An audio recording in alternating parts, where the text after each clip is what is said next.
Can you relate to this? Picture yourself having joined a new company as the CEO. This company aligns with your personal mission, and you believe that this is what you'll be doing for the next 10 years. However, a few months down the line, it has become clear that you were in fact wrong, and it's time for you to move on to something else. But how can you tell in the first place if the work that you're doing is aligned with building your character or not? If it isn't, then what do you do now? How else can you build character other than through your work? Where do you go from here? You'll find all of this out today through a story from Matt Thieleman, transformational coach, speaker, advisor, and visionary. In today's self-help podcast episode, you'll learn about how to build character, how it relates to habits, and how these two powerful forces influence our lives. Welcome to Surviving Humanity, a self-help podcast, where we shift your perspective to help you overcome the obstacles in your life. We are Wesley Jackson and Andrew Gilley, and we hope to foster a sense of connection and community over our common struggles while providing you with the tools to overcome them. As always, our Facebook, subreddit, and Twitter are the best places to go for community, connection, and support.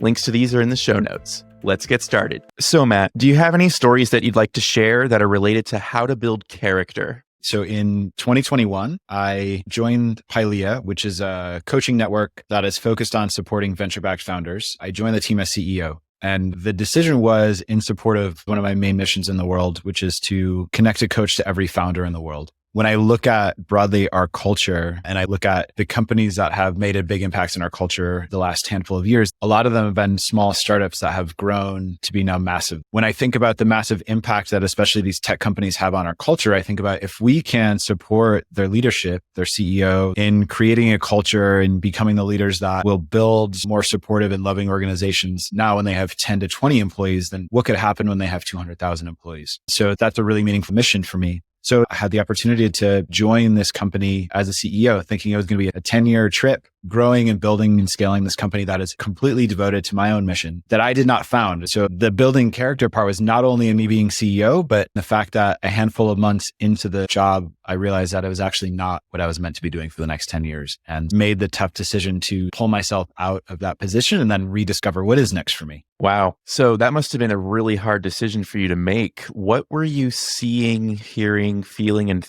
thinking when you were going through that? The crux of what had me leave was that the co-founder and I are amazing friends and work really well together. When I was in that position, we were essentially bumping heads in a way that wasn't effective. It was no longer going to serve the mission of the business. What I had to do was take pause and say, if I'm really committed to this mission, and if I'm really committed to the success of this business, what's actually the best thing here? Where would I fit in? And what actually needs to happen in order for the business to have the best opportunity to have the success that we're looking at, to have the impact we're looking at. I was lucky enough that I was able to craft the values that Pilea lives, and they're actually very close to my values. So I started to look at them, and one of them is to be integrity. For me, integrity means living the things that I speak. So I really looked at, if I'm committed to this, how can I best support this? And it started to become clear from that lens. It's actually not with me continuing to be in this sort of relationship that isn't working. One of the other primary values, myself and Pilea, is be leader. For me, that means having challenging conversations and making challenging decisions in pursuit of something bigger.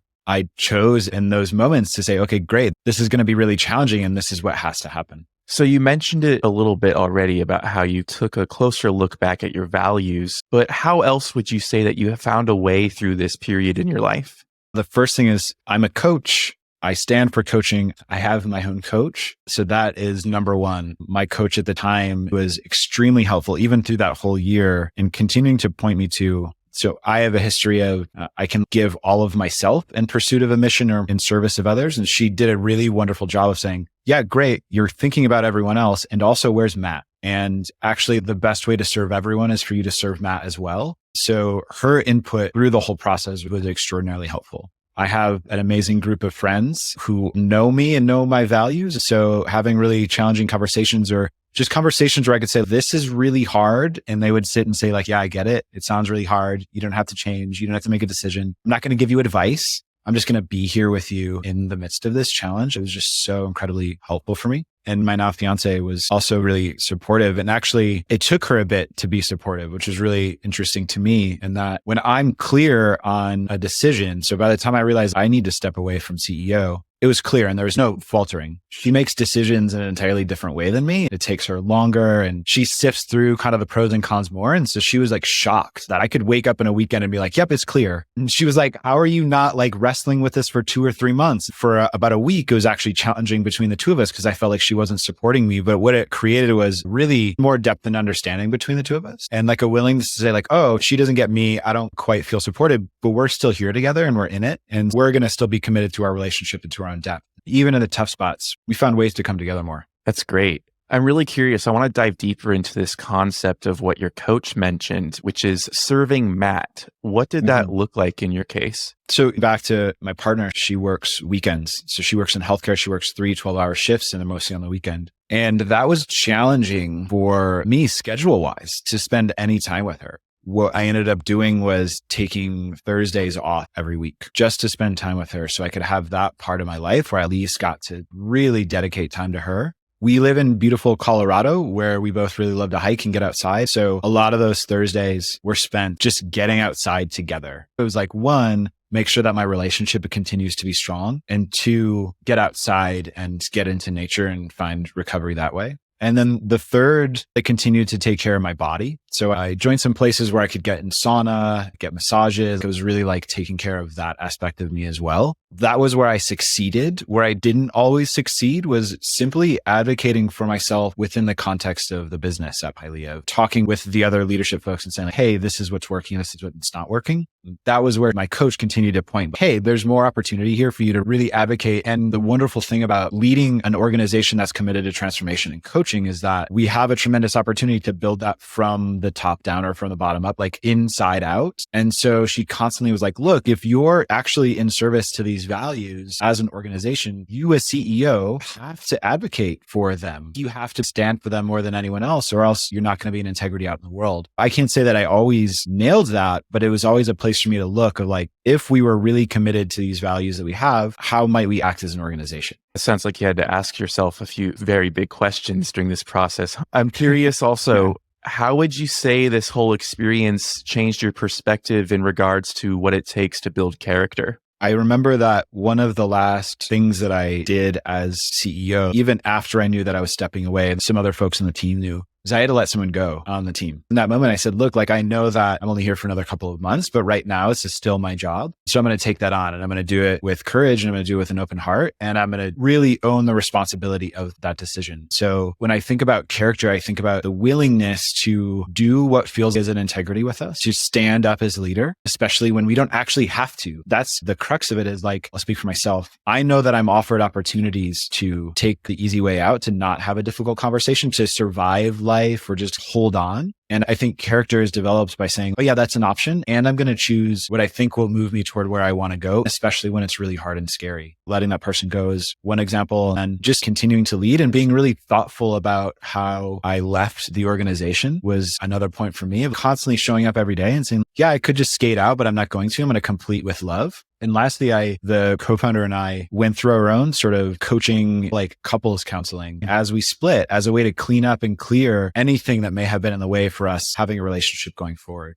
All of those things were challenging. All of those things could have been avoided, but I think character is doing them. Ooh, I love it. That's quotable right there. Speaking of quotes, something that you said really reminded me of an earlier episode that I recorded with Kyle Golding on unethical advertising. He said that doing the right thing is always the right thing. Doing it when it's hard is even more important. So with that said, I'm curious as to where your journey went after Pilea. What did that look like? So I exited Pilea at the end of December of 2021. I took off January completely. So I just allowed myself a month to play. And that turned into taking about 2 months off. During that time, still working with my coach, taking this time off, and it's a pause in order to give space for something else to come. I knew that I'd be moving back into coaching. I knew that the mission of Pilea was still really important to me. And I knew that something else was going to happen. I wanted to get really clear in who I want to be as a coach and as just someone in the world. That time off culminated with a trip to Hawaii. That's where my fiancée and I got engaged. It was really amazing. I remember landing in Maui and we walked out of the airport and my whole nervous system relaxed. Probably for the first time in more than a year. I was so stressed. I was carrying so much. At the end of that trip, we had to get up really early for a flight home. was like 4 a.m., still dark. I don't get up in the dark. I get up with the sun. This is not usual for me. My eyes open, and inside of me, there was a voice that was like, you're writing a book. And I was like, okay, great, cool. How or when? And it was like this year. And then I wrote a book, April 4th of this year. It was just channeled. The outline of the book was channeled through me in about 5 minutes. I got out of bed. I told my fiancée, she was like, that's crazy. Maybe you should wake up at 4 a.m. more often. I got to the airport and I wrote 80% of the outline, and then I just started writing. In about 5 or 6 months, I completed the book and have since then gone on to the publishing process. So what happened was I allowed for space in my life so that something new could come. What also happened was more clarity on who it is I am in the world and who I'm here to serve. So I got really clear that while yes, my mission is to support founders and people up to huge things, I'm also here to serve coaches, because the way that I think about it is it's great if I get a coach for every founder in the world, but if those coaches aren't all really amazing coaches, if they're not all world class, then it's not going to make that much of a difference. So let's up level the level of coaching around the world. I think from that place is where the book came. So the book is called This is Coaching.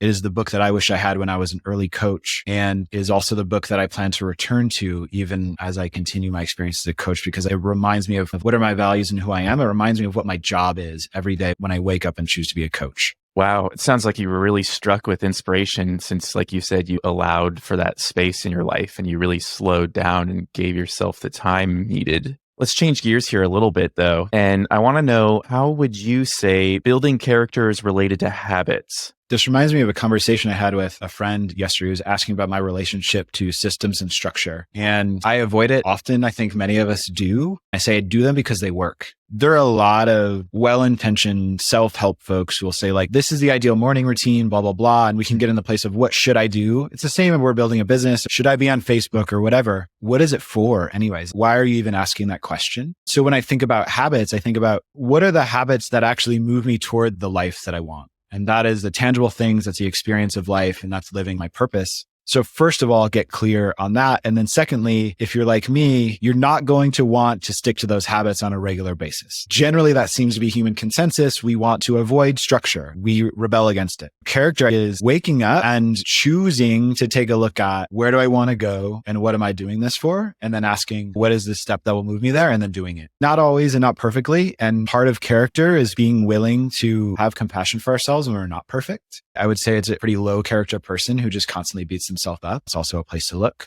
But yeah, like being willing to stick with stuff that we know will move us forward, even when we don't want to. I want to know, would you say that the goal needs to serve as the foundation below the habit? Or do you think that the habit is what gets you to that goal? I'll offer my model since we're using a cool foundation metaphor. And so I think for me, a what for is the foundation of everything. We could call it our why, our purpose, our mission, our values. That's the foundation. If I'm going to jump, I need something to jump off of. And for me, that's the primary thing that we can jump off of. And then we jump into what is the life that I want? We're actually going through the 3 steps of coaching that I offer in my book, which is where do I want to be? Where am I now? And what's in between? So habits are what's in between. They're simply the steps along the way. My friend Jonathan Fields has a concept of support scaffolding. As we move up the chain, what are the systems and structures that hold us so that we maintain a high level? So habits are these little steps that we can incrementally place to keep us at a higher level. And then we can build other pieces of support around that.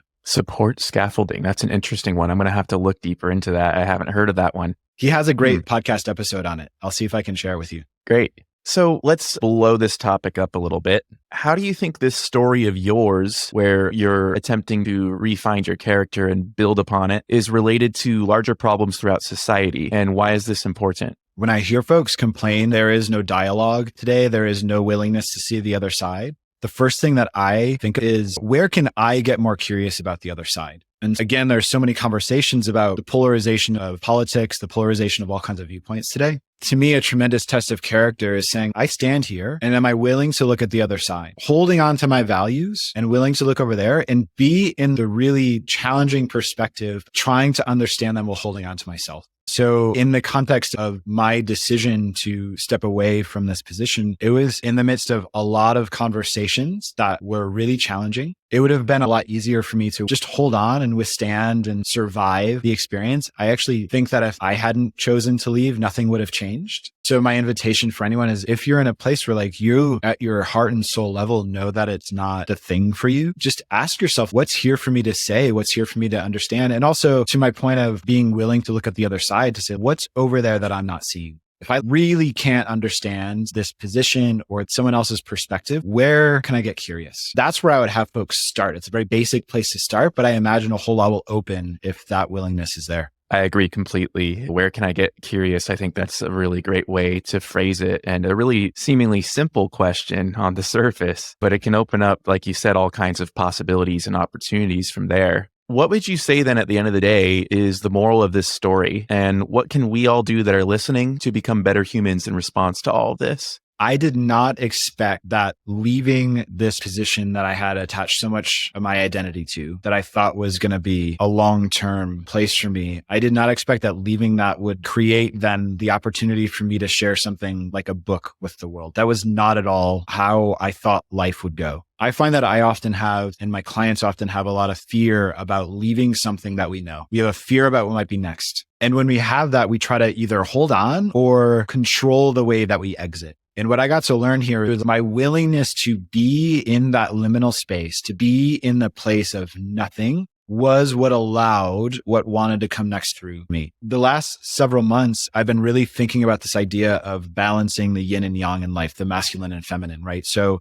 getting clear on this is a goal that I have, and also allowing for openness and energy to come through. To me, it's a deep spiritual practice. I certainly don't have it mastered, but to me, that feels like the way toward a successful life for me, and something that I'm really excited to continue to investigate. I love it. You're speaking right to my heart there with the Taoism. So before we go, Matt, if you had to choose, what is your one tip for surviving humanity? For surviving humanity? Yeah. It's going to be the signature of my emails, which is love. I sign off with love with a period. And so it is both, I'm offering you my love, and an invitation to demand a command for you, an assertiveness that says, yeah, that's why you're here. Go love. I love it.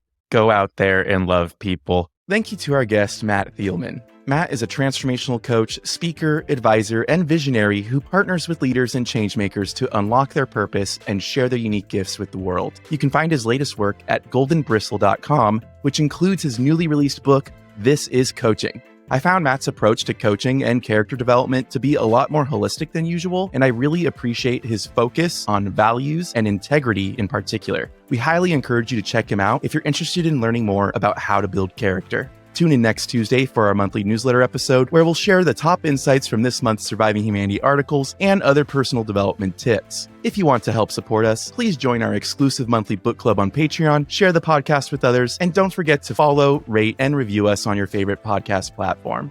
And hey, before you go, do you feel like you can benefit from a boost to your morale? Well, then why not give our 7-day self-confidence challenge a go? For only $7, you'll get exclusive access to content that will help you determine your core values and strengths, reframe negative thought patterns, and break old habits to build new ones, all while setting realistic personal development goals. Links to our Patreon and the challenge can be found in the show notes. See you next week.